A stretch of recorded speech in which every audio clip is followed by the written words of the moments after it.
should also make sure that this has some volume. Let's see.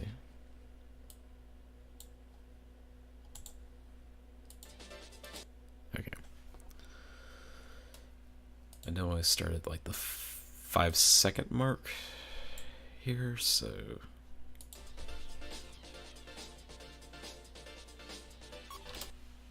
okay. Alright, so this run was pretty good. This for Gig and Device, the stage was for the longest time probably the most straightforward stage in the entire game. Pretty much no skips until I started experimenting with these walls that move, and I kind of figured out you can just kind of gravity dive over them if you go at a specific angle. So that specific one that I just did there was somewhere around 5 seconds saved, but it can save a little bit more. But this one is the one that actually saves the most time, and it's arguably the most consistent one. And that one I will do on every single lap. The first wall that I skipped over, I only do on the first lap because I do not have enough GP to get over it. And kind of initialize another gravity dive and then do a gravity turn. I could theoretically have enough to do a gravity dive, but it's very risky, and secondly, there are a lot of kill planes that hover around behind that wall, so it's very risky to go for it on other laps, so I just kind of played it safe.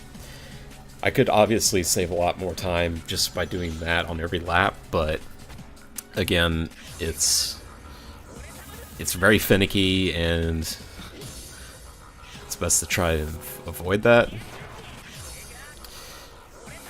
So I just kind of do gravity dive there and then get a boost from the next pad. So, and also I have to make sure I get grind before the second lap,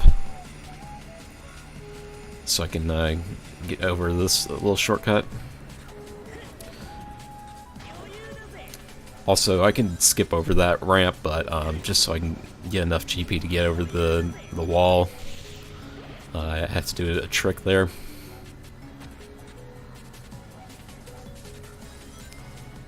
So, Gating Device is pretty good. It's pretty consistent, except for the first wall skip.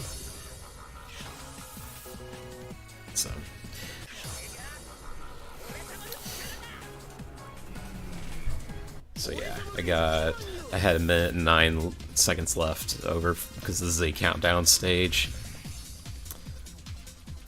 Usually I'd have about 30 to 40 seconds remaining. And so right there, according to the splits, I've saved about 47 seconds just from using that new skip. So now for Nightside Rush, it started out fine. There's a pretty interesting skip here where I can just kind of turn around into this corner and then do a gravity dive. The triggers can be a bit finicky here, but you have to go out far enough and then do a gravity turn before the I don't even know how to call it, the turnaround warning kind of boots you back, because if you if you go the wrong direction and stay that way for the longest time, the game will just kind of boot you out and just say, eh. It'll turn you around. It'll respawn you. So if you stick out for way too long, you'll just respawn. So, yeah. So you can do it twice, and then do it you can do it for a third time, but that's only if you have a specific gear, and that's going to be outside of story mode.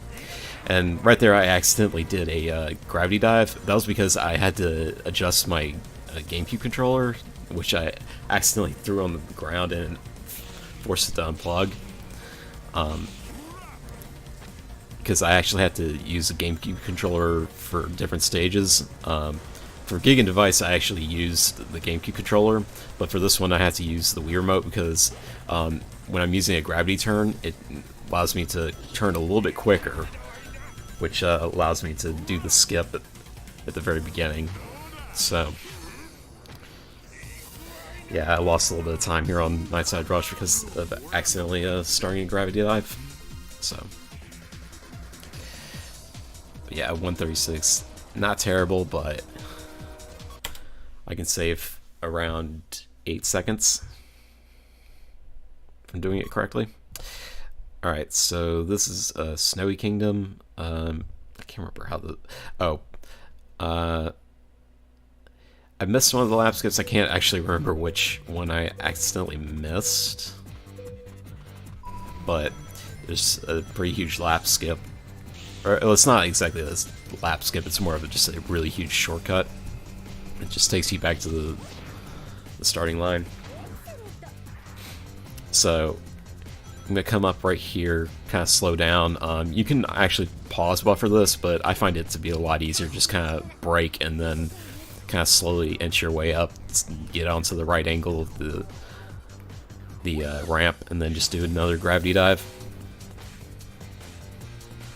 And that's basically all you have to do. If you're just slightly off on the angle there, you can hit a kill plane and it'll just ruin your day.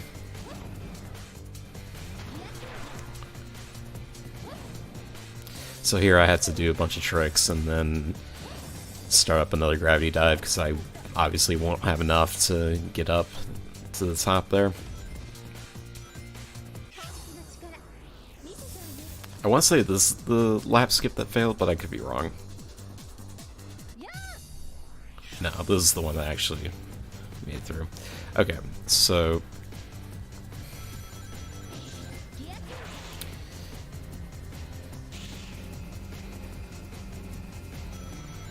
yeah, this is I can't remember how I exactly failed this one. I could actually be wrong and I didn't fail this, but it's been like a week since I did this run, so I can't exactly remember. If I did fail, I hit a kill plane at some point. Yeah, okay. This angle was a little weird. There's a stalk in the sky, and I can kind of see up there and kind of line myself up and see whether or not the angle is good. And I can't really adjust from there because the gravity dive kind of locks you in one direction, so it's really hard to. You can't really adjust. So you have to get it right from the beginning, or else you'll have to take a loss. Now I could have reset and done like another attempt at the skip, but it takes a little bit of time to get back your GP, so I just felt the need to just go through the stage normally.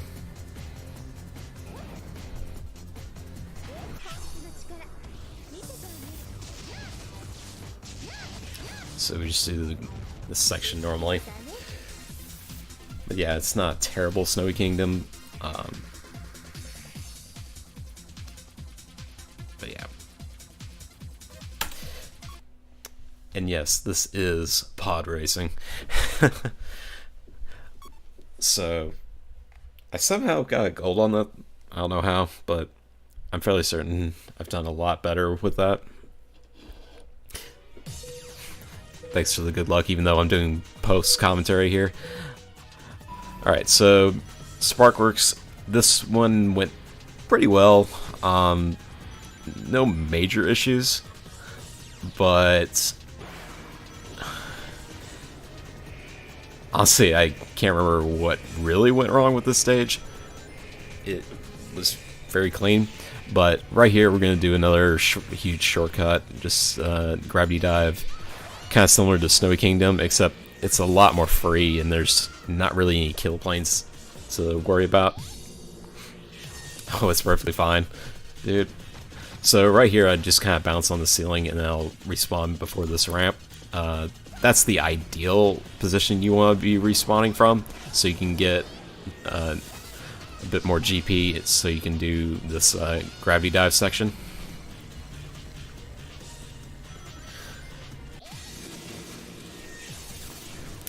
Alright, so it's also a good idea to have grind before the second lap.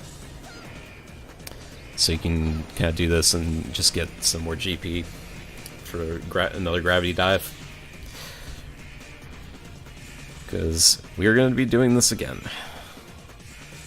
Now, here I probably didn't need to spend that much time setting it up, so I probably wasted a couple, like 1 or 2 seconds there.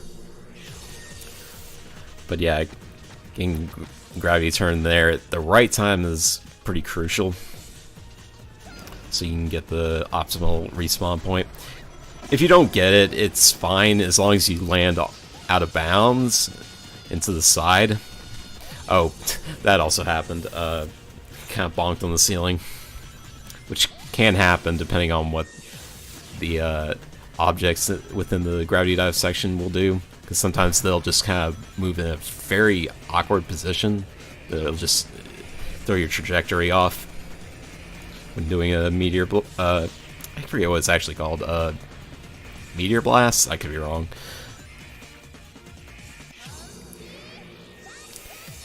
So, I'm just gonna do this again. And I just barely had enough, but this is what I was talking about, where you can just kind of land out of bounds and just fall out here. This actually was a bit more beneficial because the peer players were actually already in this section, so I was able to use the gravity fields to get a boost.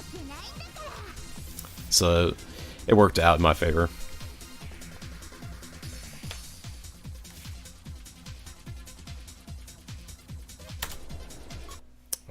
That was a bit of an early split, but okay. But that was a really good meteor tech Sparkworks, aside from a few little hiccups. So, this is Tempest Waterway, and it's arguably my favorite stage in this game. Just watching this first set of skips right here is just crazy. So, gravity dive off that little wall, get a proper angle here. We have to have enough speed to go over this finish line, then gravity turn, and then get back there, so it'll somehow activate a second lap. So we just skipped 2 laps by doing that. It's really crazy. It's just such a weird skip. I don't know 100% why it works that way, but it just does. If you actually don't have enough speed heading into the finish line out of bounds, you will not actually activate the second lap skip. You can activate the first one, but for whatever reason, the game needs to detect that you have passed a certain point, past the starting or finish line, before it'll say, oh, you've actually made it some distance into the stage, now we'll count it as another lap. I could be wrong on that, but it's a very strange anomaly. So just gonna gravity dive right here and kind of drop down on these boost pads, and that's Tempest Waterway. The rest of the stage really isn't much to talk about. It's pretty straightforward on the third lap.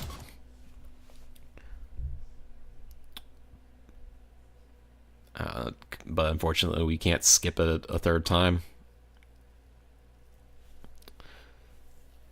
because there's actually really no way to set up that skip again.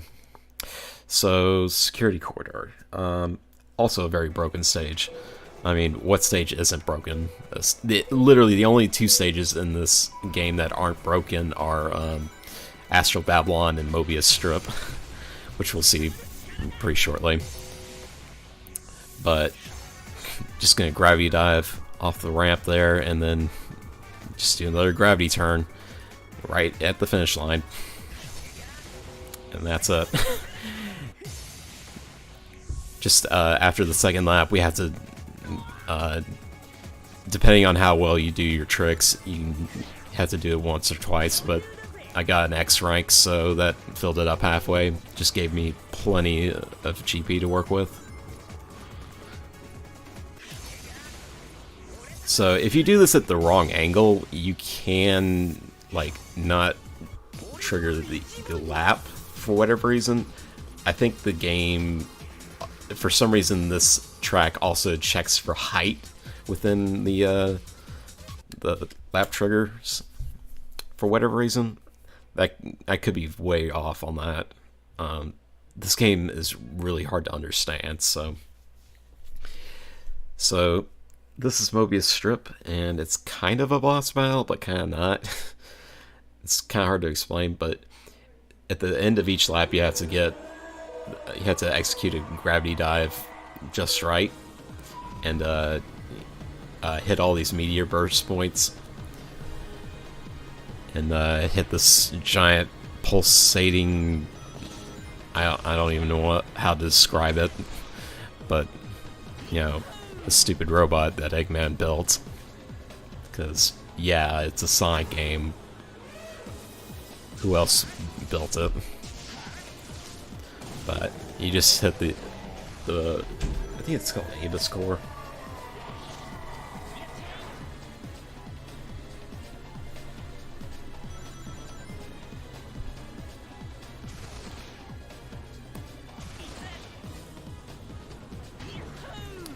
But yeah, there's not really much to say about this stage. He will start attacking you starting on the second and third lap. First one is laser beams, but you can easily avoid that.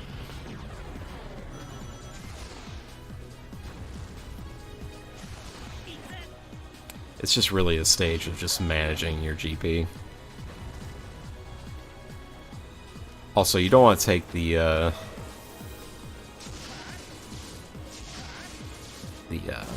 what was I gonna say? You really don't want to take the grind rails because it's pretty slow. This music is pretty good. I don't think it's like all the track music is really good in this game. Though I get kind of sick of hearing Spiral Kingdom, which is, or I think that's what the track is actually called, but it's the track for Snowy Kingdom and Botanical Kingdom. I get kind of sick of hearing that song because those two stages are two of the most that I've grinded for ILs. So, but yeah, this one is a very good track to listen to. Credits for Babylon Story are also really good. It's probably one of my favorite vocal themes for a Sonic game.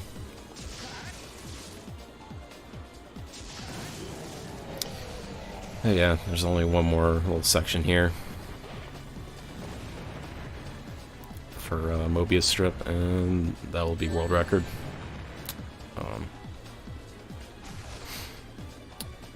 Oh yeah, and I also got hit there, which a little slow, obviously. Cost me a little time, but whenever it happens. Splash damage from him throwing that giant meteor is rather large. But yeah, it cost me a few seconds from getting hit. And just generally slow movement. So.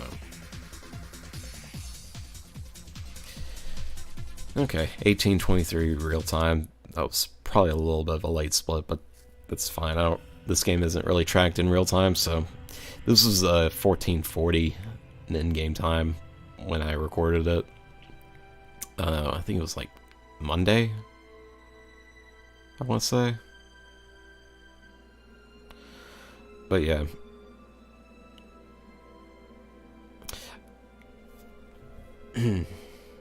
Also, these CG scenes are also really good, especially for a Wii game. I mean, then again, Unleashed also had that same exact kind of cutscene fidelity, so.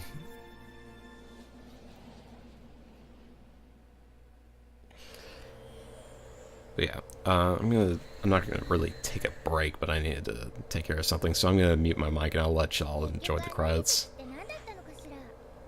So I'll be right back. 力でユニットを集めるようにプログラミングされていたんだ。エッグマンが最初の隕石を発見してマザーコンピューターに組み込んだのをきっかけにプログラムが実行され、世界各地のロボットが暴走を引き起こした。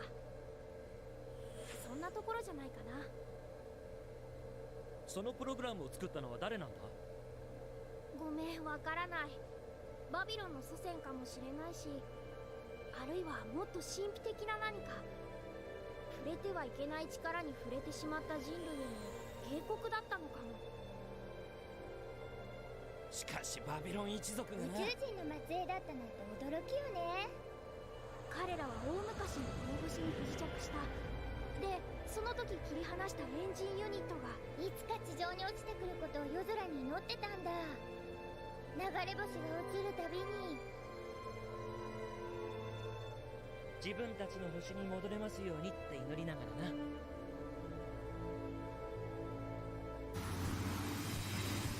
それが流れ星にお願いをするっていう風習になったのね。